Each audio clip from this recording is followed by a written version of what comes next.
Joining us for our first speaker is Dr. Ian Sheldon, known throughout Ohio and in the classroom for his lively presentations that encourage unconventional thinking. Ian Sheldon is an expert when it comes to trade and issues related to trade. Dr. Sheldon received his PhD in economics from the University of Salford in the United Kingdom in 1981. He served as a lecturer in economics at the University of Exeter in the UK from 82 to 90 before becoming an associate professor at the Ohio State University in 1990. Where he currently holds the Anderson Chair in Agriculture Marketing, Trade, and Policy. He was previously editor of the American Journal of Agriculture Economics and feature articles editor for Applied Economics Perspective and Policy. He has published widely in the fields of economics and agriculture economics with a focus on trade and policy issues. His recent research is focused on the international trade and intellectual property rights, trade and climate policy, product quality, upgrading and trade liberalization, agriculture productivity and trade, and evaluating the impact of regional trade liberalization. He became a fellow of the Agriculture and Applied Economics Association in 2019, one of the highest awards of an agriculture economist. At this time, it's my honor to turn the program over to my colleague, Ian Sheldon. Welcome, Dr. Sheldon, and thank you for being here. Thanks very much, Ben. And thanks for that very kind introduction. I'm just sorry that I can't be there at the usual day-long session we have for our Outlook and Policy meetings and meeting old friends that I've met over the last 20 years or so that I've been able to present at these meetings. So today I'm going to talk, give you a little bit of feel for where we are and where we're going with both global trade as it relates to trade in general and agricultural trade, and then talk a little bit about US agricultural trade, and then finish off with a very brief perspective on where I think the incoming administration might be going with its trade policy. So let me start out by talking about the situation with respect to global trade and the pandemic. Currently, the World Trade Organization's forecasts are for 2020, we're going to see global trade decline by about 9.2%, followed by a 7.2% rise in 2021, the expectation being that the global economy will rebound. So this graphic here gives you a feel for that argument. The blue line is our merchandise trade globally, going back to 2000, and you can see here, this is the financial crisis, where trade did fall off a little bit of a cliff there in 2008, but it recovered. The green dotted line is the trend in global trade if we hadn't had the financial crisis. This brown dotted line is the trend in global trade, taking into account the global financial crisis. And here you can see the immediate impact of the pandemic here, and then the expectation that the economy globally with respect to trade will pick up in 2021. Interestingly, though, it could have been a lot worse. When I was asked to write a brief paper back in May about the status of the world economy in terms of trade, at that time, the WTO's forecast back in April was that the decline in global trade would be considerably worse than we've actually experienced. It would have been around about 13% for an optimistic forecast and a 32% decline for a much more pessimistic forecast. It's interesting that I've just shown you the global numbers, but there was quite a bit of variation in the effect of the initial effect of the pandemic regionally. This graphic here is showing you. You can see here, this was the decline in imports, trade by exports and imports by the European Union. The blue line is North America, and the gray lines up here were for Asia. So even regionally, we saw quite a lot of variation in the impact, the immediate impact of the pandemic back in March, April, May. Right now, there's still a considerable amount of uncertainty about the trajectory of trade for the rest of 2020 into 2021, especially now we're observing a resurgence of COVID-19, both here in North America and in Europe in particular. And these are the forecasts by the WTO that they're currently putting out. These are the forecasts that came out in October. This is that number I just gave you. The forecast, the trade will decline by 9.2% globally in 2020, but it's forecast to rebound by 7.2% in 2021. And then these are just the variations in exports, imports, and GDP for North America. This is the decline in trade in 2020 for North America. That would be the US and Canada jointly. But the expectation is we will see a rebound in 2021. This is imports for North America, negative 8.7 decline in 2020, 6.7% increase in 2021. And then I'm sure Mark Partridge is going to talk a little bit more about expectations about GDP here in the US, but these are the WTO forecast for North America, negative approximately 4.5% decline in GDP with a 3.9% rebound in 2021, sorry. And of course, it's very important to realize that macroeconomic policy, both here in the US, in the European Union and elsewhere, are pretty critical to mitigating the impact of the pandemic, both on trade and changes in gross domestic product, as of course as trade policy is going to be critical as we come out the other side of the pandemic. What are the downside versus the upside risks?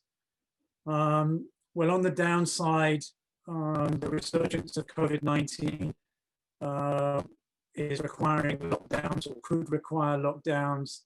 And the expectation is that this could reduce global GDP growth by 2 to 3% in 2021. If we do see that resurgence leading to governments around the world taking actions. I think this is an interesting graphic that comes from the most recent economic outlook by the International Monetary Fund that was published in October. These are just various indices of how the government has either responded to the pandemic, containment index, how strong are those policies, and what's the level of economic support. And you can see here, as the pandemic occurred, you get this huge increase in economic support, the stringency of the policies. These started to be loosened as the pandemic was brought under control, both here in North America and in Europe and elsewhere. But you'll notice these policies are leveling out as there's continuing concern about whether the pandemic is actually under control. In addition, on the downside, there's a good deal of uncertain outlook about what fiscal policy is going to be around the world. For example, in Britain, there's been a lot of debate about whether they would extend the furlough policy. Here in North America, I'm sure Mark's going to talk about this. Congress still hasn't agreed on additional spending with respect to the pandemic. And of course, we also have very high rates of unemployment around the world in many countries. And this uncertain outlook on both the policy and the unemployment side, again, could reduce global trade by up to 4% in 2021. On the upside, and this week, we can probably be considerably more optimistic about this, that there's going to be a rapid deployment of a vaccine. As you all know, Pfizer has announced very good progress in their vaccine, and in Britain, the Oxford guys are pushing on with theirs. And there's an expectation on the upside that this could really boost confidence and raise global GDP growth by 1 to 2%, and global trade by 3% in 2021. And also, I think it's very interesting is that out of a crisis, we can see some positive things. And we're all sitting here in a webinar where we're using, Zoom technology to interact with one another. Well, trade could definitely be affected by growth in the technology sectors and the leveraging of information technology. Again, here's the WTO's forecast from back in October. The gray line, this is what happened as the pandemic hit, and this is what they're forecasting right now. This is their baseline, the gray line, as we come out of the pandemic. more optimistic. If you believe in the upside is better, this is the more optimistic forecast. But if you buy into the downside risks, this is the more pessimistic forecast. So there's a good deal of uncertainty about where we're going for global trade and global GDP growth as we come out of the pandemic, assuming that we do come out of the pandemic. Let me shift now to talking about what's happened with global agricultural trade. Well, initially, if you go back to March, April, and into early May, the initial focus globally was about food security. And what we saw initially was a certain number of countries brought in export restrictions, mostly on staple products like rice, wheat, and corn. And we also saw a considerable amount of stockpiling, and the WTO and the FAO were rather worried about that international trade in agricultural products was going to be negatively impacted by these export restrictions and stockpiling. But most of those export restrictions got lifted pretty quickly, as did the focus on stockpiling. But what's really interesting is that compared to global international trade, agricultural trade has actually proved pretty resilient. Overall, exports rose globally by 2% by the end of May, although you did see quite a bit of regional variation. And I've just circled a couple of interesting examples here.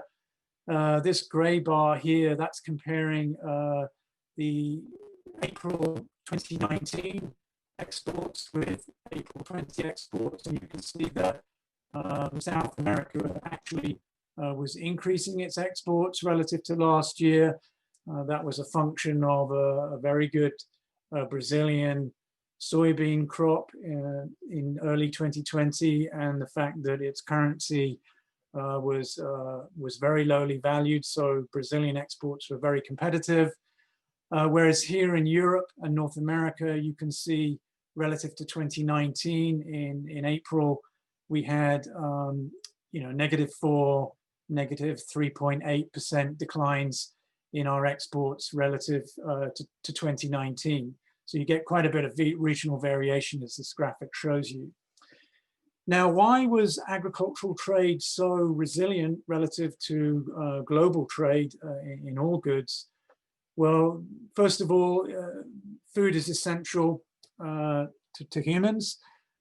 Economists talk about this as the demand for food is relatively income inelastic. So even if you have quite large shocks to your income, you continue to consume food, although the proportion of your income that you spend on food will obviously get greater as your income declines. And so that's one of the reasons why we haven't seen any significant slowdown in global agricultural trade. And also bulk marine shipments of commodities, which are obviously very important to US agricultural exports, both in cereals and oilseeds. These were not actually subject to major disruptions. So we didn't see such significant breakdowns in the value chains in bulk shipments of commodities as we did in, say, the meat packing channels and the dairy sector here, for example, in the US and elsewhere in Europe. The data on global agricultural trade, though, do conceal some variations across products. So globally, we saw quite a big increase in demand for staple commodities, processed fruits and vegetables. Some of that was driven by panic buying, and a lot of it was driven by the switch from eating out in restaurants, etc., and shifting back to eating at home. Tomorrow, Dr. Zoe Plakias will be talking about how things have changed on the consumption side here in the US. But we also saw reduced exports of fresh produce. We saw reduced exports of dairy and meat products. And this was largely driven by the decline in the food service sector on the demand side. And also we obviously saw a very rapid decline in global tourism and trade and transport and travel that went with that. Sort of looking a little bit more carefully at some of the other issues relating to global agricultural trade, the pandemic actually intensified what was already downward pressure on prices globally. So that placed a good deal of pressure on producer incomes, and no doubt Ben will talk about that tomorrow in his presentation. But it's important to recognize as well that both stocks and production levels for key staple products are really at all-time highs. And so the WTO, the United Nations, and other groups who worry about these things are suggesting that there's no reason why what is a health crisis turns into a global food security crisis. There does appear to be globally enough basic foodstuffs there as we move through this pandemic. However, I would point out that by the end of 2020, 270 million more people around the world are expected to be acutely food insecure. In other words, they are at some risk for their daily food intake. And that's actually an 82% increase on the pre-pandemic levels. And this is based on data from the World Food Programme. So the global economic shock has been sufficiently large that even though on average, food is still a necessity, we haven't seen this big change in aggregate consumption of food worldwide, but we are seeing more people who are already close to poverty levels being pushed into food insecurity. And I don't know whether Zoe will talk about this tomorrow, but we did actually see a pretty large increase in the numbers of American families, especially those with children, who were pushed into significant food insecurity. And just imagine here in the US, we had all those people queuing up in lines to get food as the pandemic hit. Imagine what that's doing to people who live in developing countries. So from a global standpoint, it's really rather critical to keep global trade flows in major commodities open. And it's great to see that countries that did implement those export controls backed off pretty quickly. And the WTO is showing a lot less concern about it than it was 6-7 months ago. And it's important to keep those supply chains operational. So, people who worry about these things are paying a lot of attention to ensuring that global food channels remain operational and sustainable as we continue to work our way through the pandemic.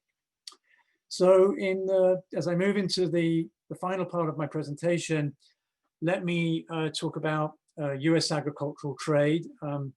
This graphic shows you monthly exports and imports for the US in 2019. That's the blue line, that's exports. The green line is for 2019. That's taking the data up to the end of September. That's the most recent data that we have from USDA. And then the red line is imports in 2019, and the brown line is imports in 2020. And I think what's kind of striking about this diagram is it sort of looks a little bit like the global story, is that the pandemic has not really led to any major changes in US agricultural trade, be it exports or imports. If you'll notice, you do see this downturn here in exports as the pandemic initially hit, but you'll see this relatively aggressive pickup over the last 3 or 4 months. And you can see imports of, they're not doing very different to what they were doing last year. So I think this is actually, I was quite surprised to see how robust US agricultural trade has already been over the first 9 months of this year. Down here in this box, I've got the overall forecast for US agricultural exports for both 2020 and 2021. This comes out of the WASD forecast and the annual forecast back in August. So in 2019, the US exported just over $135 billion worth of agricultural exports. And you'll see that, even accounting for price effects, the expectation is we're not going to lose very much in terms of exports in 2020, and we expect a modest increase in 2021. So this is actually quite a positive view in terms of both the forecast for 2020 overall and moving into 2021. These are data for the agricultural fiscal year as opposed to the calendar year, and the monthly data show that the change in exports and imports has not been specifically that different from 2019. Let me say a little bit about US-China agricultural trade very quickly. The diagram here, this is just US agricultural exports to China from 2015 through to the most recent point. This is January through September in 2020. So you'll see that we were hitting just over $20 billion of exports to China in 2016. And then, of course, the trade war begins here in 2018. So we see a significant decline. We saw some pickup in 2019. And then you can see January to September 2020, there's been pickup there as well. And over here, I'm comparing actual exports to China up to the end of September for 2020 with the cumulative targets under the phase one agreement with China. So in 2020, the phase one agreement, the target is for $33.4 billion worth of agricultural exports to China. By the end of September, we'd only hit 12.7 billion, and the cumulative target was 19.4 billion. So right now we're about 35% below the target. So let me say a little bit more about this US-China phase one trade deal. This deal, it was essentially a commitment by China to voluntarily expand their imports. This is what we call a voluntary import expansion. We haven't seen many of these except maybe in the 1980s. So the phase one trade deal is a commitment by China to voluntarily expand its imports. And you can think of these as, in some sense, the Chinese were effectively, this is equivalent to very large import subsidies. Of course, they're not using import subsidies, but the point I want to make is that it's very challenging for them to meet these import commitments just via Chinese state trading. And I think that the US's appeal of the WTO panel ruling in favor of China may actually affect the ability to hit these targets. And of course, there's going to be considerable uncertainty about US trade policy since the election. It's important to place this in some kind of context. This is a graphic of US-China trade with respect to this agreement. These are imports by China from the US. You can see they peaked here in 2012, 2013. And if we just ignore the trade war, the trend was actually downwards. Even with optimistic forecasts of Chinese growth, this would have been, by the end of 2021, would have been considerably lower than the target by the end of 2021 of $43.5 billion worth of exports. So my point is here that the phase one trade agreement is a very optimistic targets for growth in terms of imports by China. And that makes me sort of raise a question that I'm hoping maybe Kirk and Merritt and the other members of the panel that we'll be hearing from shortly, maybe the US, in terms of its agricultural exports, needs to think about markets other than China. And this is just a very simple graphic here of sort of comparing, this is China, our exports to China. You can see this is this downward trend that I showed you in that previous graphic.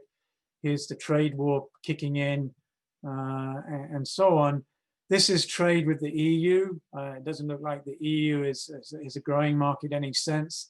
This is NAFTA, so this is our trading partners in Mexico and Canada. Of course, these are picking up the fact that this is just the January-August data. I threw this one in here. This is who we would have been trading with if we were members of the Trans-Pacific Partnership, account for a pretty significant proportion of US agricultural exports. So I'm just going to raise the question, should the US be thinking strategically about other markets for its agricultural exports? So finally, I'm going to finish out by my best predictions of what I think is going to be the future of US trade policy as we have a new administration coming into office. First of all, I think it's unlikely to see us entering into any new free trade agreement negotiations. We are currently negotiating a free trade agreement with Kenya in Africa. You don't hear much about that, but I don't think that's going to be concluded anytime soon. I think it's extremely unlikely to see an agreement with the UK as it leaves the European Union, and that's mostly driven by concerns by the incoming administration about the Northern Ireland Irish border that is very important in terms of the Good Friday Agreement. I think we're going to see the administration push for a coalition with our partners such as the European Union and Japan to try to set trade rules and to isolate China, particularly focusing on intellectual property theft, forced technology transfer, and the use of subsidies. So nothing different there with what the current administration's been doing. It's just a matter of tone, I think. What I think is a little bit different is I think you'll see the administration focus much more on support for reforms to WTO rules, and that the US may well be seeking leadership in setting those trade rules. In terms of tariffs, I think we're most likely to see a more targeted use of tariffs with a specific focus where there's violation of trade rules by our trading partners. And I think we're also going to see a push to end the trade war, if you want to call it that, with the European Union, particularly over the tariffs on steel. And I think that the US is going to seek to try to resolve this Boeing Airbus export subsidy dispute that's been going on for some time now. So Ben, I'm finished there. I'm sorry about the problems with the muting of the audio there. Oh no, that's all right. Thank you for that great presentation. Thanks for being with us. I've got two quick questions for you. We had a couple others. We're not going to get to all of them, but two quick questions I pulled out. One attendee asked, do imports and exports usually show similar curves? Well, we are a net exporter of agricultural products. It's one of remember the US overall runs a pretty large trade deficit, and the only bright spots on the trade side are we run a pretty large surplus for our export of services, and we've run for a number of years a pretty moderate surplus on the agricultural side, and I would expect that to continue. You know, the US is very competitive in major commodity markets, as you well know. Exports, of course, tend to be volatile just because of the nature of the agricultural production and harvest cycle. So you'll notice you'll get this strong pickup in exports after the American harvest moving into the new year, and then it tends to decline as the Southern Hemisphere crop comes in. And so you get a little bit of volatility there. But, you know, I think on balance, if I were to show you I should have actually done that. If you look at the trade surplus, last year, on average, we ran a surplus, but occasionally on a monthly basis, we ran a very small deficit. So you get some cyclical variation. Excellent. And then real quick, an answer or a question by Alan Lines, our good friend Alan Lines. Alan raised the question. He said that after the November WASDE from Tuesday, it appears that the US export picture has changed considerably from your slides. And it appears that what used to be a supply market has quickly shifted to a demand market for US ag commodities. Your thoughts, please. Well, yeah, I mean, I've been seeing there has been that switch. I haven't had a chance to absorb the new forecast. The only reason I put up the slide that I did was to show you that the pandemic, at least the forecast that I looked at, were not showing any expectation of a really big dent to agricultural exports this year or next year. So I guess the forecast is more optimistic. I can't answer Alan in terms in precisely what's driving that. So that's not a very good answer, and I know, to Alan, but no doubt we can we can think about that in your presentation tomorrow, and be interesting to hear what the panelists say about that later on. Excellent. Thank you. Thanks for being with us. We appreciate it.